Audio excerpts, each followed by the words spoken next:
An accused cop killer appears before a Jackson judge today. We'll take you inside the hearing. Police investigate a case of a Christmas bandit leaving a mother and her 3 children without any presents. Christmas comes early in West Tennessee for one deserving family.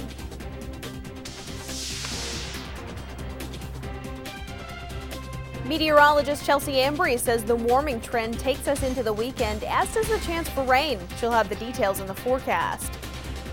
Now, from West Tennessee's News Channel, this is 7 Eyewitness News at 6:30. The man charged with killing a TBI agent in Jackson this summer returns to court today. Good evening, I'm Victoria Taylor.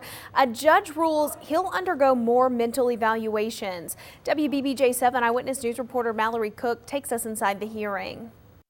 Shackled in a jail jumpsuit, our cameras were the only ones inside the courtroom Thursday when Brendan Burns appeared before a judge. Murder and the perpetration of attempted aggravated robbery. The judge ordered he undergo further mental evaluation. Memphis attorney Claiborne Ferguson represents Burns. Apparently Pathways felt that he was in need, or they were in need of more intensive testing to see exactly what his mental status was today and at the time of the alleged shooting. The 23-year-old is charged with killing TBI Special Agent Dejaron Frazier during an undercover drug buy in August. Prosecutors declined to comment on the case. Burns' attorney says he's been at Pathways and will now be transferred to Western Mental Health Institute for a more comprehensive evaluation. Ferguson says he's not sure how long the extra testing will take. We're just glad to see that we're getting the mental evaluations out of the way quickly so that we can proceed forward with this case in a speedy and correct manner. The judge did not set another court date for Burns.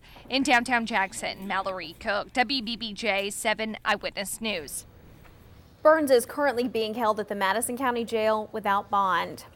A warning for those finishing up their holiday shopping list. Crime Stoppers says a recent theft Tuesday afternoon left a single mother of 3 without Christmas presents for her children.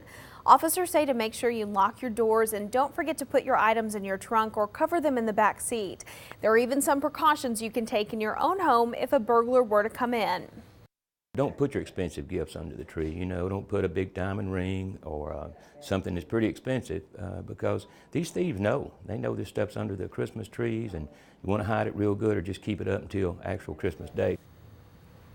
If you have a tip in this case or see anything suspicious, call Crime Stoppers at 731-424-TIPS. All right, West Tennessee, Memphis police are investigating a ho-ho-ho holdup. Listen to this. A man wearing a Santa mask is seen on surveillance video walking into the Memphis City Employee Credit Union. He hands out candy canes to employees and customers and wishes them a Merry Christmas. Then he walks up to a teller, hands her a note demanding money. Police say the teller handed over cash and the man left the bank. Anyone with information is asked to call Memphis PD.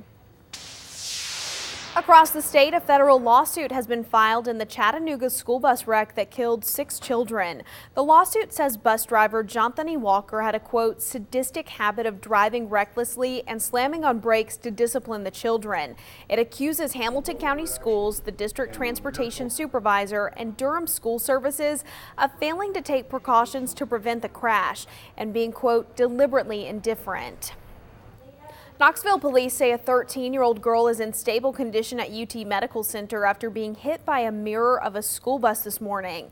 Knoxville police say there will be no charges against the school bus driver. Investigators say the bus was driving up a hill and was not able to avoid hitting the girl with a mirror as she was walking alongside. There were 27 students on board the bus at the time of the accident. A woman is charged with stabbing her boyfriend in the head and trying to set his room on fire. 25-year-old Lareya Drew faces aggravated arson and aggravated assault charges for the incident, which happened Tuesday morning. The victim told police Drew stabbed him with an unknown object, tried to burn his room down, and then fled out the back door. Authorities say Drew was also charged in August for setting the victim's clothes and bike on fire. A fire on General Motors property in Spring Hill destroyed a storage barn early this morning. 6 crews from multiple counties worked to put out the fire. Authorities say water was not available, so firefighters had to use a large pool and carry water back and forth to the flames. No one was inside the barn at the time and no injuries have been reported. We're told the barn housed road salt, farming equipment, and roofing materials, but there's no word yet on what caused that fire. Across the country, lawmakers in North Carolina worked into the night yesterday on a repeal of the so-called bathroom bill. But after 9 hours of meetings and debate, the bill still stands. Despite many protests over the controversial bill, the repeal fell apart. It forces transgender people to use the bathroom matching the gender on their birth certificate, not the one they identify with. The bill's already cost the state millions with concerts and sporting event cancellations in protest.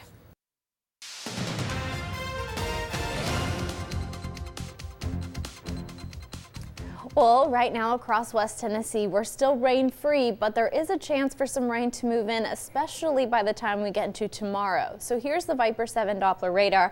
I'll do a little bit more of a wide view for you, and you can see exactly where that rain is. You can see it's really off to our west, and so if we continue to see, that's just some light rain through Arkansas right now. That's the lowest part of the cloud that we're looking at. Otherwise, there is a little bit more activity in Oklahoma City, but here, West Tennessee, no rain just yet. 50 degrees was our high today after a cold start right at 30 degrees. Now both numbers pretty average for this time of year, and we're going to have another average night for us tonight, but we will be warmer tomorrow than we were today. Notice we hit that 50-degree mark by noon, and we'll warm up even more than that. Overnight lows fall into the 30s with those clouds sticking around as well. So taking a look at our headlines brought to you by Dement Tree Service. Again, cloudy evening for us tonight. We might see some breaks in that first thing in the morning, but we really are looking at a cloudy afternoon, even though it will be warmer, and that rain arrives tomorrow night.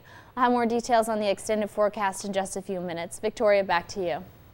Thank you, Chelsea. In a generous donation, Christmas came early this year for a lucky veterans family in need. WBBJ 7 Eyewitness News reporter Amanda Gary shows us how.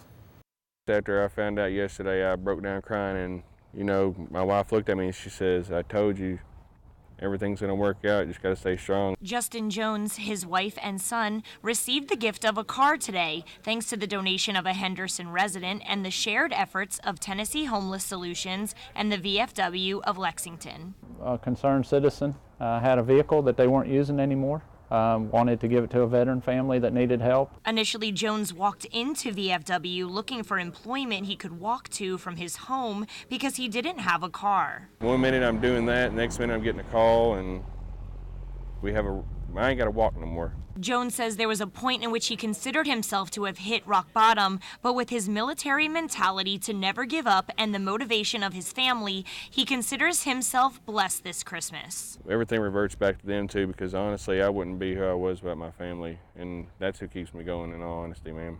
Mr. Jones was more than grateful to receive the car here today and said he already knows what he plans to do with it. I know it's going to help us get to work. It's going to help us, you know, instead of walking with just 2 hands of groceries, I can actually fill the trunk up. In Lexington, Amanda Gary, WBBJ 7 Eyewitness News.